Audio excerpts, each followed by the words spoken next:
Hello friends, आपका LPS study point में स्वागत है। मैं भारत और हम पढ़ रहे थे रीजनिंग में जो हमारा टॉपिक है वो है डाइस यानी कि पासा। हमने अभी तक 9 लेक्चर यानी कि 9 वीडियो हम लोगों ने पढ़ लिया है। अब ये आज एक वीडियो है, इसमें ओपन डाइस का जो है कंप्लीट हो जाएगा। इसके बाद कोई एक वीडियो और बचेगा, उसके बाद फिर डाइस आपकी कंप्लीट हो जाएगी। आज का जो क्वेश्चन है बहुत ही इम्पोर्टेंट है और बहुत ही लॉजिक भरा है। क्वेश्चन एक में ही मैंने इसमें 2 क्वेश्चन बना रखे हैं, 2 क्वेश्चन ही करने हैं। इस क्वेश्चन में क्वेश्चन ए और क्वेश्चन बी है। तो अब देखिए इस क्वेश्चन कैसे सॉल्व करना है। अगर हम क्वेश्चन ए की बात करें, 1 का ए पार्ट लेते हैं, ये 4 ऑप्शन है। तो हम सबसे पहले चेक करेंगे कि अल्टरनेट सरफेस जो हमने ओपन डाइस में सबसे पहले जो सीखा था वही हमारी ट्रिक है। तो हमने क्या सीखा था कि 2 अल्टरनेट सरफेस यानी कि each alternate surface are opposite each other. अगर मैं यहाँ डी की बात करता हूँ तो यहाँ डी के अपोजिट कौन सा नंबर है? ई।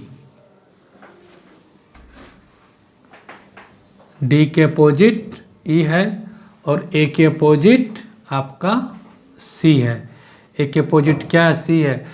लेकिन बी के अपोजिट क्या है? सबसे यहाँ जो बात है माइंड है वो बी के अपोजिट क्या है। बी के अपोजिट क्या है? तो बी के अपोजिट यहाँ पे ये जो ट्रेंगल्स बने हुए हैं, ये जो त्रिभुज बने हुए हैं ये, तो बी के अपोजिट ये होंगे, ये चारों होंगे। क्या होंगे? ये चारों होंगे। बी के अपोजिट ये चारों होंगे जो त्रिभुज बने हुए हैं, 1 2 3 4।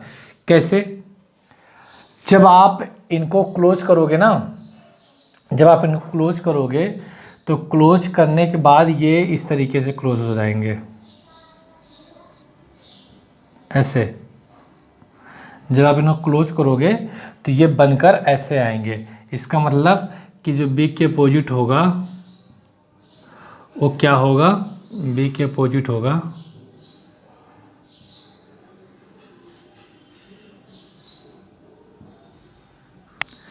ये नंबर, ये चीज़ें होंगी, ये नंबर होंगे बी के अपोजिट।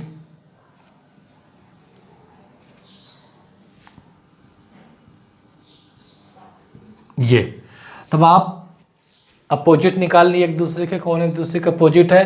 अब हम इन अपोजिट के मेथड से जो है हम इन ऑप्शन को सॉल्व करेंगे।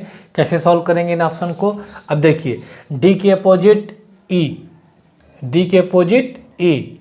अच्छा, ए पहला ऑप्शन देखिए, ए सी, ए के अपोजिट सी। तो आप अच्छे जानते हैं कि कभी भी 2 विपरीत नंबर जो है एक साथ ना कभी दिख सकते हैं, ना ही तो एक साथ कभी छिप सकते हैं। इस वजह से ये ऑप्शन हमारा क्या हो जाएगा? गलत हो जाएगा। अगर ऑप्शन बी की बात किया जाए तो यहाँ पे आप देख पा रहे होंगे कि बी के अपोजिट यहाँ पे क्या है? ये वाली आकृति है, यानी कि 1 2 3 4। हालांकि सीक्वेंस यहाँ पे मायने रखता है। यहाँ पे ये देखना कि अपोजिट कौन सा है। तो 1 2 3 4। तो यहाँ पे जो अपोजिट है बी के, वो कौन सा नंबर है? ये बी के अपोजिट कौन सा है? ये नंबर है, ये वाला नंबर है जो हम लोगों ने इस फिगर को बनाया है। तो इस वजह से ये भी सही नहीं है, क्योंकि कभी भी 2 अपोजिट नंबर नहीं दिख सकते हैं। अब बात करते हैं डी की। तो डी ऑप्शन देखिए, यहाँ पे कोई जो अपोजिट नंबर है वो एक साथ नहीं है, ना तो वो एक साथ छिपे हुए हैं, ना ही तो एक साथ वो दिख रहे हैं। इसका मतलब हमारा ऑप्शन नंबर क्या हो गया? अब क्या हो गया? अब आपका सही हो गया। तो ऑप्शन नंबर डी हमारा क्या है? सी। ऑप्शन नंबर डी क्या है? सही है। तो क्वेश्चन ए की। अब इसी सवाल में, इसी क्वेश्चन में जो है हम क्वेश्चन नंबर बी लेंगे। अब इसको देखिए सॉल्व करते हैं। अब आप यहाँ पे देखिए, क्या ए के अपोजिट सी है? ए के अपोजिट सी नहीं है। और डी के अपोजिट क्या सी है? बिल्कुल नहीं है। और ए के अपोजिट क्या डी है? बिल्कुल नहीं है। और सी के अपोजिट ई है?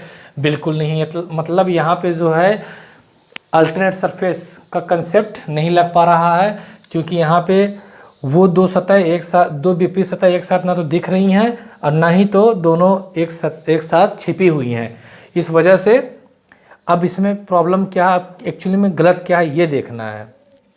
तब आप समझिए कि जब हमारी वो ट्रिक नहीं यूज़ हो पा रही है, नहीं आ रही है इम्प्लीमेंटेशन में, तो कैसे होगा। तो इसमें जो है ए के पड़ोसी कौन सा नंबर है? 1। ए के पड़ोसी कौन सा नंबर है 1, सी के पड़ोसी कौन सा नंबर है 3, और डी के पड़ोसी कौन सा नंबर है 2, और ई के पड़ोसी कौन सा नंबर है 4। तो हमेशा जो 1 है वो हमेशा ए के साथ ही आएगा, ए के साथ ही हमेशा आना है, ठीक। जो नंबर सी के साथ है वो हमेशा सी के साथ ही जुड़ा रहेगा, और जो नंबर डी के साथ है वो हमेशा डी के साथ ही रहेगा, वो चेंज नहीं होगा। एक दूसरा इसमें से हमने लॉजिक निकाला। तो अब आप इस ऑप्शन देखिए, ए के साथ ए का पड़ोसी क्या होना चाहिए 1, क्या 1 है? देखिए ए के साथ क्या जुड़ा है 1 नहीं है, क्योंकि हमेशा जुड़ा होता है, इसका मतलब ये ऑप्शन क्या हो गया, गलत हो गया। बात करें यहाँ पे तो क्या डी के पड़ोसी यहाँ पे क्या है 2 है, हाँ है। सी के पड़ोसी क्या है यहाँ पे 3, तो यहाँ पे सी का पड़ोसी 3 है, तो क्या 3 है, हाँ 3 है।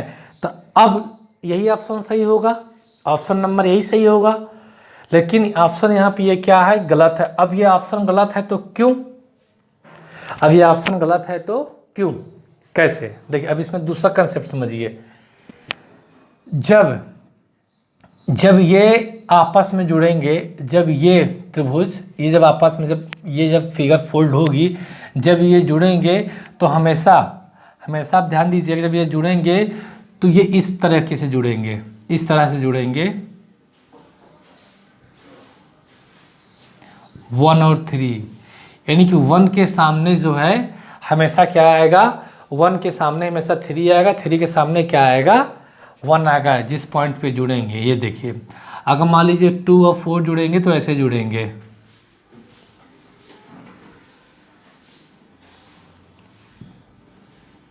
2 और 4 ये पॉइंट है। ये देखो 2 के सामने हमेशा कौन सा आएगा 4 ही आएगा। अब मुझे आप ये बताओ, क्या यहाँ पे 3 के सामने क्या आना चाहिए, 3 के सामने 1 आना चाहिए। क्या यहाँ पे 3 के सामने 1 है, नहीं है। क्या 2 के सामने 4 है, नहीं है। इस वजह से जो है ये ऑप्शन भी क्या हो गया आपका, गलत हो गया। आप ध्यान दीजिए, आपने 3 कंसेप्ट यहाँ पे सीखा। एक तो पहले आपने अल्टरनेट सरफेस वाला यूज किया, और जैसे ही फ्लॉप हुआ फिर आपने क्या किया, आपने लॉजिक लगाया ये वाला कि ए के पड़ोसी हमेशा 1 ही रहेगा, और सी के बगल में ये पड़ोसी उसका 3 रहेगा, और डी का 2 और ई का 4। फिर जब आपने इसको लगाया, इस ट्रिक को जहाँ तक फॉलो हो सका हुआ, उसके बाद जैसे ये फ्लॉप हो फिर आपने क्या समझा कि इसके हमेशा ये नंबर ऐसे दिखेंगे, एक पॉइंट पे एक दूसरे के सामने दिखेंगे, ये नंबर इसके एक पॉइंट पे दिखेंगे आमने सामने। अब इस लॉजिक से ये वाला गलत हो गया। अब ध्यान दीजिए ए डी, यहाँ देखिए ए के सामने ए के साथ 1 आएगा, ए के साथ 1 आया है, डी के साथ 2 आएगा, डी के साथ 2 आया है। अब आप लगाइए ऑप्शन, 1 के सामने 3 है, 1 के सामने 3 है, 2 के सामने 4 है, 2 के सामने 4 है। तो अब ये ऑप्शन क्या हो गया, पूरी तरीके से सही होगा, क्योंकि अभी तक जो हम लोगों ने लॉजिक सीखी, ठीक है। अब इस ऑप्शन को देखते हैं सी और ई। तो हमने ये ऑप्शन चेक किया, हमने अभी जो है ए बी चेक कर लिया। अब ऑप्शन नंबर सी देखते हैं। अगर हम ऑप्शन नंबर सी देखते हैं तब देखिए डी का पड़ोसी 2 नंबर है, ये जुड़ा हुआ है, डी से जुड़ा हुआ है। ए के साथ 1 जुड़ा हुआ है, 1 जुड़ा हुआ है। 1 के साथ 3, 1 के सामने 3 है, 1 के सामने 3 है। 2 के सामने 4 है, 2 के सामने 4 है। इसका मतलब ये ऑप्शन क्या हो गया, हमारा सही हो गया। लेकिन इसको चेक करने से पहले हम इसको भी चेक कर लेते हैं। सी का पड़ोसी 3 है, 3 है, सी के साथ 3 है, ई के साथ 4 है, 4 है, 4 के सामने 2 है, 2 है, और 3 के सामने 1 है, 1 है। ऑप्शन ए भी सही हो गया। यानी कि 2 ऑप्शन क्या हो गए आपके यहाँ पे सही हो गए। लेकिन अभी हम इसे गलत कर सकते हैं, क्योंकि जो लॉजिक अभी हमने सीखी उसके अकॉर्डिंग तो सही हो गया। मैं अब आपको यहाँ बता दूँ रोटेशन मेथड। अब यहाँ पे रोटेशन मेथड क्या होगा, जब भी ओपन डाइस में अगर आप देखा जाए, ओपन डाइस में 1 2 3 4 ये किधर रोटेट कर रही है, ये रोटेट कर रही है आपकी क्लॉकवाइज। ओपन डाइस में ये क्लॉकवाइज जो ओपन में है, जो दिख रही है क्लॉकवाइज घूम रहा है। लेकिन जैसे ही इसे आप फोल्ड करोगे, जैसे ही आप इसे फोल्ड करोगे तो ये डाइस में छप कर जस्ट उल्टा आएगा। क्या आएगा? ये जस्ट एंटी क्लॉकवाइज आएगा, एंटी क्लॉकवाइज आएगा। यानी कि अगर यहाँ पे जो 1 2 3 4 क्लॉकवाइज चल रहा है तो हमें ऑप्शन में इसके एंटी क्लॉकवाइज लेना है। रीज़न ये है कि जैसे ही ये फोल्ड होकर डाइस तैयार होगी तो ये जो क्लॉकवाइज है ना, जो आप देख रहे हैं, ये वहाँ छप के एंटी क्लॉकवाइज में आएगी। अब हमको यहाँ पे रोटेशन मेथड का यूज करना है, क्लॉकवाइज और एंटी क्लॉकवाइज। अब आप मुझे देखिए 1 2 3 4, 1 2 3 4 किधर रोटेट कर रहा है? क्लॉकवाइज। और ये भी किधर रोटेट कर रहा है? क्लॉकवाइज। इस वजह से ये भी ऑप्शन क्या हो जाएगा हमारा? गलत, क्योंकि ये डाइस, ये ओपन डाइस क्लोज होने के बाद ये एंटी क्लॉकवाइज में आएगी। फोल्ड होने के बाद ये एंटी क्लॉकवाइज प्रिंट देगी। अब आप मुझे देखिए यहाँ पे 1 2 3 4 ये किधर रोटेट कर रहा है? Anti clockwise. ये किधर रोटेट कर रहा है? एंटी क्लॉकवाइज रोटेट कर रहा है। इस वजह से ये ऑप्शन हमारा डी क्या हो गया? सही हो गया। ये ऑप्शन हमारा डी क्या है? सही है। ऑप्शन डी हमारा क्या है? सही है। तो आई थिंक ये चीज़ें आप लोगों को समझ में आ गई होंगी कि हमने इसमें क्या कंसेप्ट सीखा। एक बार मैं रिपीट कर दे रहा हूँ। सबसे पहले हमने अल्टरनेट सरफेस का यूज किया। उस अल्टरनेट सरफेस से हम क्वेश्चन नंबर ए सॉल्व कर लिए। जब हम क्वेश्चन नंबर बी में आए तो क्वेश्चन नंबर बी में हमारी अल्टरनेट लॉजिक क्या हो गई? फ्लॉप हो गई। उसके बाद हमने फिर क्या सीखा कि ये नंबर, ये 1 जो हमेशा ए के साथ ऐड होकर आएगा, उसका पड़ोसी है। ये इसी के साथ हमेशा जब डाइस फोल्ड करोगे तो हमेशा ये ए के बगल में ही दिखेगा। इसी तरीके डी के बगल में 2 दिखेगा, और सी के बगल में 3 दिखेगा, और ई के बगल में 4 दिखेगा।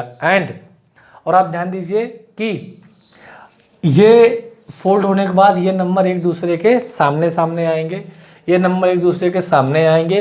और ये जो क्लॉकवाइज जो रोटेशन है ना, आफ्टर फोल्ड होने के बाद जो डाइस में एंटी क्लॉकवाइज छपेगा। तो ये थे हमारी लॉजिक। तो हमने इस तरीके से हमने इस क्वेश्चन को किया सॉल्व। इसी तरीके का एक बेहतरीन क्वेश्चन लेते हैं हम अगला। तो बने रहिए, अब वीडियो को देखते रहिए। लिखो 13 से। अब चलते हैं एक नए क्वेश्चन की ओर। और नया क्वेश्चन क्या है? आइए।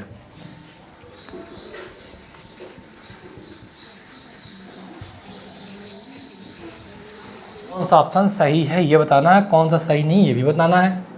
तो आप देख पा रहे होंगे कि इस क्वेश्चन की बात करते हैं आप, तो यहाँ पे देखोगे P के अपोजिट U है, P के अपोजिट U है अल्टरनेट सरफेस, और M के अपोजिट T है, M के अपोजिट क्या है? T है। और N के अपोजिट क्या होगा? N के अपोजिट जो होगा आपके ये चारों नंबर होंगे, ये चारों नंबर होंगे। और किस फॉर्म में आएंगे? किस फॉर्म में आएंगे? ऐसे। तो N के अपोजिट यहाँ पे क्या होंगे? चारों नंबर आएंगे। ऑप्शन दिए हैं आपके, 4 ऑप्शन दिया है।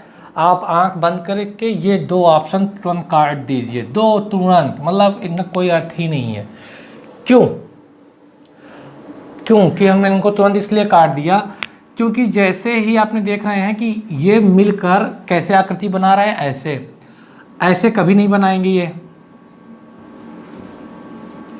ये 4 छोटे छोटे स्क्वायर मिलके ऐसे फॉर्म करेंगे, ऐसे परफॉर्म करेंगे, ऐसा फिगर बनाएंगे, ना कि ऐसा ये रेक्टेंगल वाला बनाएंगे, ऐसा नहीं बनाएंगे। इसलिए ये 2 ऑप्शन तो तुरंत गलत ही हो गए।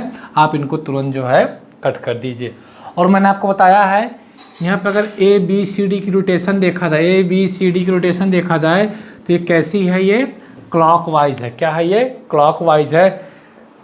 जब भी ये क्लॉकवाइज है, जब भी जो है ये आफ्टर फोल्ड होने के बाद जो है डाइस ओपन जो है फोल्ड होने के बाद जो है डाइस जैसे ही ये फोल्ड होगी, तो ओपन डाइस से जैसे ही फोल्ड होगी तो ये कैसे छप के आएगी?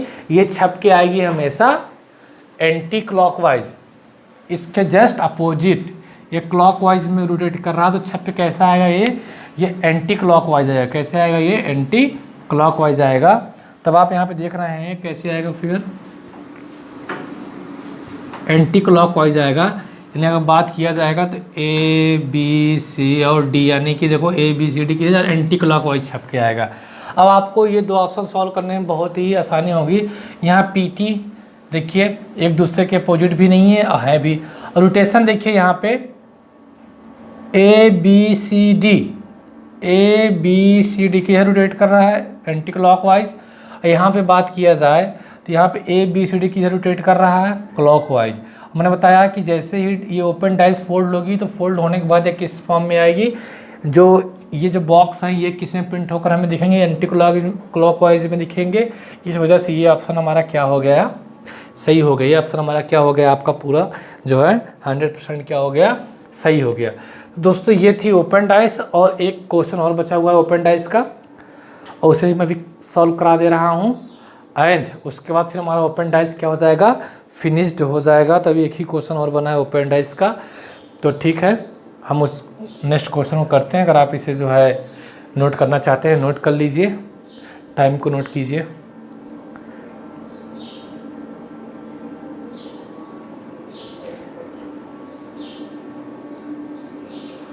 तो ठीक है फ्रेंड्स, हम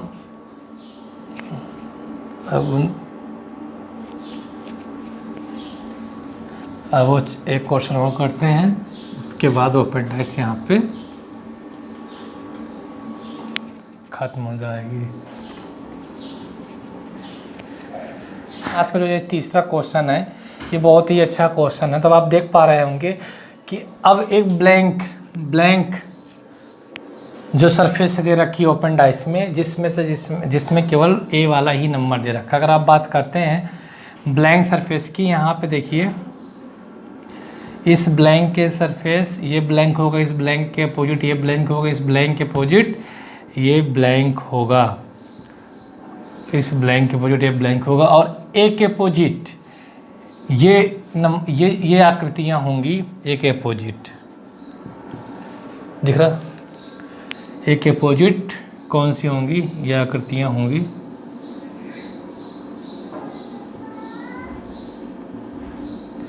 ये चीज़ एक्चुअली मैंने इसको पूरा फुल नहीं किया, ऐसे ही दिखा दे रहा है ये। और आपको मालूम ब्लैंक सर्विस से हम आंसर परफेक्ट नहीं दे सकते और एकदम करेक्ट नहीं दे सकते, क्योंकि यहाँ पे पॉसिबिलिटी बनती है। लेकिन हम इसके बेसिस पे आंसर देंगे, इसके बेसिस पे आंसर हम देंगे। अगर हम देखें तो आपको मालूम है कि दो अपोजिट सतह एक साथ नहीं दिख सकती हैं, तो क्वेश्चन नंबर गलत हो गया। अब आप लोग ऐसा मत देखिएगा कि ये यहाँ पे ऐसा है, यहाँ पे ऐसा है, ये इसका ऐसे, इससे कोई लेन देन नहीं, रोटेशन है, इससे कोई मतलब नहीं है। ये ऐसा भी हो सकता है और ऐसा भी हो सकता है, लेकिन हाँ एक दूसरे क्या है, एक दूसरे के अपोजिट है। तो ये वाला ऑप्शन गलत हो गया। अब बात आती है यहाँ पे दो अपोजिट नंबर एक साथ ना तो छिप सकते हैं ना तो दिखाई दे सकते हैं। ए देखिए ये दो एक दूसरे का अपोजिट है, ये वाला दिख रहा है लेकिन ए नहीं दिख रहा है, अच्छी बात है। और ये जो ब्लैंक सरफेस है, हो सकता है कि ये वाली ब्लैंक सरफेस एक ये हो, ये दूसरी वाली ब्लैंक सरफेस ये हो सकता है ये अपोजिट वाली भी हो, लेकिन हमें आंसर देना, इस वजह से हम अपना जो है पॉजिटिव आंसर सोचेंगे। हम ये मांग चलते हैं कि ये वाली जो है ब्लैंक सरफेस ये है और ये वाली ब्लैंक सरफेस ये है। हो दोनों सकता है, लेकिन हो सकता है कि ये दोनों अपोजिट ना हो, इस वजह से एक ऑप्शन ये क्या हो गया आपका, सही हो गया। ये ऑप्शन नहीं हो सकता है, क्यों? क्योंकि कभी भी ये एक दूसरे से जुड़कर कभी ऐसे नहीं आ सकती हैं, इस वजह से ऑप्शन ख़त्म हो गया, गलत हो गया। बचा ये, तो अब देखिए यहाँ पे क्या है कि कहीं भी दो विपरीत सतह दो विपरीत नंबर ना तो कभी छिप सकती है ना तो कभी ना तो कभी एक साथ दिखाई दे सकती हैं। तो यहाँ पे देखिए एक विपरीत नंबर दिख रहा है ये और एक छिपा हुआ है। अब बचा दो ब्लैंक। अब ब्लैंक में मालूम है कि ब्लैंक में परफेक्ट आंसर नहीं है, इससे पॉसिबिलिटी होती है, यानी कि हम ये नहीं बता सकते हैं कि ये सरफेस इसके अपोजिट ही होगी। हो सकता है ये वाली ये एक सरफेस ये हो, एक सरफेस ये हो, एक सरफेस ये हो, एक सरफेस ये हो, इस वजह से ये भी आंसर क्या हो गया हमारा, सही हो गया। तो इस फिगर में हमारे दो आंसर सही हैं, कौन से, एक सी और डी, यानी कि ओनली सी और डी, ये दो ऑप्शन क्या है इसमें सही हैं। तो फ्रेंड्स, आप लोगों को अगर ये वीडियो पसंद आया हो तो आप इसे लाइक, सब्सक्राइब और शेयर करें और लोगों को भी ज़्यादा जोड़ें। और वीडियो देखने के लिए धन्यवाद।